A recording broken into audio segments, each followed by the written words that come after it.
Et bonjour, donc je remplace Valentine pour cette deuxième partie de journée sur les workshops live. On va commencer tout de suite par un workshop qui est très attendu de Kedge BH, Kedge Business School. Et aujourd'hui, donc, elles ont osé la formation continue pour atteindre leur objectif professionnel. C'est une formation que je connais bien et qui m'est arrivée. En tout cas, je suis sûre que vous avez beaucoup de choses à raconter. Mesdames, bonjour. Vous êtes en direct. J'espère que vous allez bien.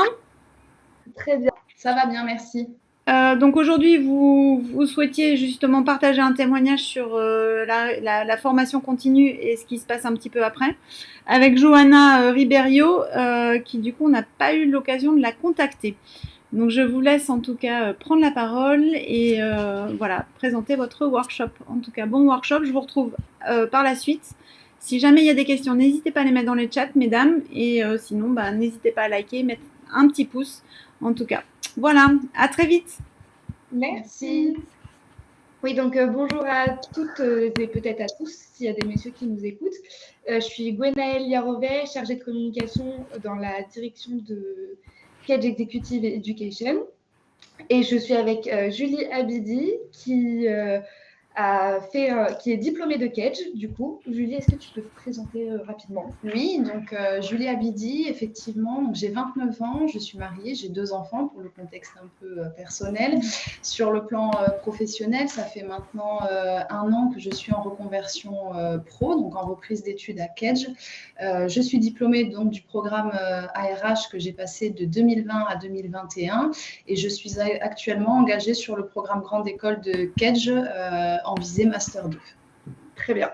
Et du coup, est-ce que tu peux nous expliquer un peu pourquoi tu as voulu reprendre tes études à un moment donné dans ta vie? Parce que tu étais déjà lancée dans ton parcours professionnel. Donc, qu'est-ce qui t'a dit que tu devais reprendre? Alors, je vous prie de m'excuser, mais vous êtes figé de nouveau.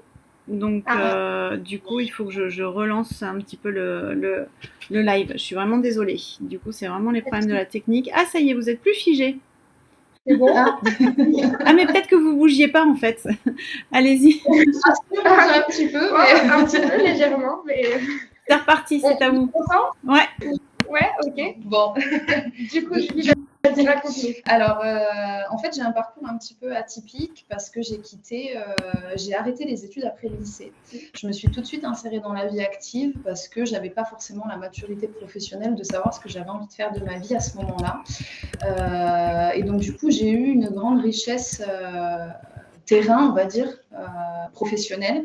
Et je me suis stabilisée sur un emploi de secrétaire médical, donc à la maison de santé protestante Bagatelle, située à Talence. Mais à un moment donné, j'ai eu un sentiment de frustration puisque je n'avais pas fait d'études. Ce poste de secrétaire médical, c'est un poste quand même qui m'a fait beaucoup évoluer. J'étais très jeune quand je l'ai pris. J'avais à peine 23 ans et j'étais au contact de patients qui avaient des pathologies quand même assez importantes, voire incurables. Donc, ça m'a amené une maturité professionnelle et une capacité de remise en question. Et cette remise en question, elle a été aussi personnelle. Et donc, du coup, mon enjeu et mon objectif à moi était une évolution de carrière. Ok. Voilà, à ce moment-là de ma vie. Et pourquoi est-ce que tu t'es dit que tu allais choisir Kedge plutôt qu'une autre école? Alors, quand j'ai monté mon projet professionnel, c'est posé la question de la finance, forcément, puisque tout projet professionnel doit être financé. Je voulais dans un premier temps le faire en fait avec mon entreprise, ce qui n'était pas possible à ce moment-là puisqu'ils étaient en restructuration RH, donc ça n'était pas envisageable à ce moment-là. Donc j'ai pris mon courage à deux mains puisque la reconversion pro c'est aussi un moment de courage professionnel. Et du coup, j'ai été accompagnée à l'époque par Pôle emploi dans ma démarche personnelle. Et donc, j'ai eu la recherche de plusieurs écoles. J'ai choisi Kedge déjà premièrement pour les programmes qu'ils proposent, puisque sur le premier programme que j'ai suivi, l'assistant des ressources humaines, il y avait la complémentarité d'avoir la gestion de la paie. C'est vrai que c'est quelque chose qui est très important sur le volet RH. J'ai aussi choisi Kedge pour son réseau d'alumni, parce qu'on est dans une région où l'ancrage est super important dans le marché de l'emploi. Et puis pour la finalité, c'est l'accompagnement qui fait que j'ai décidé de continuer à Kedge sur le PGE en master. Ok, super. Et du coup, maintenant, tu en es où dans ton projet professionnel aujourd'hui? Est-ce que tu sens que tu as accompli? Bon, tu continues, donc Oui. du coup, c'est que tu as encore d'autres choses à accomplir. Mais, Alors, le premier accomplissement, ça a été le fait d'être diplômée donc, de la RH, qui est un niveau BTS. Le deuxième accomplissement, c'est d'avoir signé un contrat d'apprentissage au groupe Bordeaux Nord-Aquitaine, puisque ça veut dire que c'est mon premier pas dans le monde des RH en tant que professionnelle. Donc, ça veut dire que la première année que j'ai fait m'a apporté la possibilité de rentrer dans ce métier-là. Et donc, le master qui est en finalité et que j'espère obtenir en juin 2023. Ok. Et un dernier petit mot de la fin, si tu avais un conseil à donner à quelqu'un, à une femme notamment, qui voudrait reprendre ses études, qu'est-ce que tu lui dirais? Alors, j'ai pour le coup 2 conseils. Déjà, il faut s'autoriser à douter. Parce que la reconversion professionnelle, ça veut dire qu'on sort de sa zone de confort, en fait. Puisque souvent, on occupe un emploi, des fois par sécurité d'emploi. Moi, c'était mon cas en tant que secrétaire médicale. J'aimais foncièrement mon métier, mais je me suis rendu compte que je n'étais plus dans l'accomplissement de ce que j'avais envie de faire. Et donc, il y a toujours une période de doute. Donc, il faut s'autoriser à douter. Il ne faut jamais douter de la légitimité de chaque reconversion professionnelle. Elles sont toutes différentes. On a tous des enjeux, des objectifs qui nous appartiennent, mais on a tous le droit de le faire, en fait. Mon deuxième conseil, c'est de faire un bilan personnel, et ça, c'est quelque chose que Kedge offre et que j'ai suivi aussi ce que je suis en train de suivre sur le master, une évolution de soi et un bilan de l'entourage, parce que c'est important de partager comme on fait entre nous aujourd'hui. La reconversion, c'est beaucoup de partage, beaucoup de communication, et c'est comme ça qu'on avance. Ben, super. Merci beaucoup, Julie, pour ton témoignage. Merci. Oui, et ben, selon toi, Julie. Alors, la formation continue, déjà, c'est une très belle chose qu'on a, puisque c'est l'opportunité de reprendre ses études déjà à tout âge et avec bien sûr des conditions d'entrée sur certains diplômes, mais au final, la possibilité soit de se reconvertir, soit d'évoluer en compétence, comme pour le cas de Johanna, quelqu'un qui a déjà une connaissance. Donc, en plus, maintenant, la formation... Johanna, vous nous entendez? Oui, s'il y avait des questions peut-être pour Julie sur son expérience. Alors du coup, en fait, vous avez eu beaucoup d'intérêt, beaucoup de personnes suivent votre workshop en tout cas. Il n'y a pas de questions. On sait qu'on peut vous retrouver effectivement en présentiel le 17, le 18 sur le pôle formation. Du coup, c'est vous qui serez là, mesdames. C'est ça? Alors, non, Julie ne sera pas là. Julie ne sera pas là parce qu'elle sera en cours. Elle est en cours. Très bien.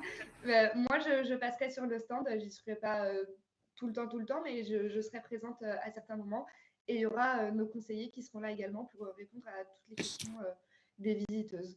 Ok, et donc Kedge a prévu un atelier qui s'appelle « Comment Kedge peut accompagner votre évolution, reconversion professionnelle ». Donc voilà, c'est un atelier à peu près de 30 minutes le 17 à 12h30. Donc si vous voulez que ce ne soit pas haché, si vous voulez rencontrer les vraies personnes en vrai et pas derrière un ordinateur qui dépend de Skype ou en tout cas de la régie notamment, on vous donne rendez-vous jeudi à partir de 12h30. Alors, on trouve toutes les infos sur le site de Kedge. Effectivement, je pense qu'on va vous mettre un lien, Isabelle qui nous demande d'avoir plus d'infos. Donc, on va vous mettre dans le chat le lien pour la page de Kedge sur le hall d'exposition de professionnels. Sinon, vous pouvez aller dans le pôle formation et vous trouverez le Kedge. Enfin, en tout cas, le logo Kedge. Vous cliquez dessus et vous aurez beaucoup d'informations. Sinon, on vous retrouve en vrai. Merci beaucoup. Désolée pour la technique. Voilà. Est-ce que je pourrais juste rajouter que si nécessaire, il y a des créneaux de rendez-vous pour aujourd'hui et demain qui sont disponibles avec nos conseillers. Du coup, s'il y a des visiteuses qui sont disponibles, par exemple cet après-midi ou demain, c'est possible de prendre rendez-vous et de poser toutes les questions possibles sur Kedge. C'est parfait. Isabelle, n'hésitez pas. Vous cliquez sur le logo Kedge. Il y a des plannings, des heures de rendez-vous. Vous cliquez dessus et après, c'est donc les filles qui vont vous rappeler, vous proposer soit en Skype, soit par téléphone, soit sur un autre moyen de visio. En tout cas, voilà, tout ça, ça s'organise comme ça. Merci beaucoup de votre intervention, en tout cas. Et puis, bonne continuation dans vos études et dans votre parcours professionnel. Ça compte, voilà, et donc du coup, nous, on vous dit à jeudi pour celles qui peuvent être là. Je vous remercie, on continue sur le prochain workshop.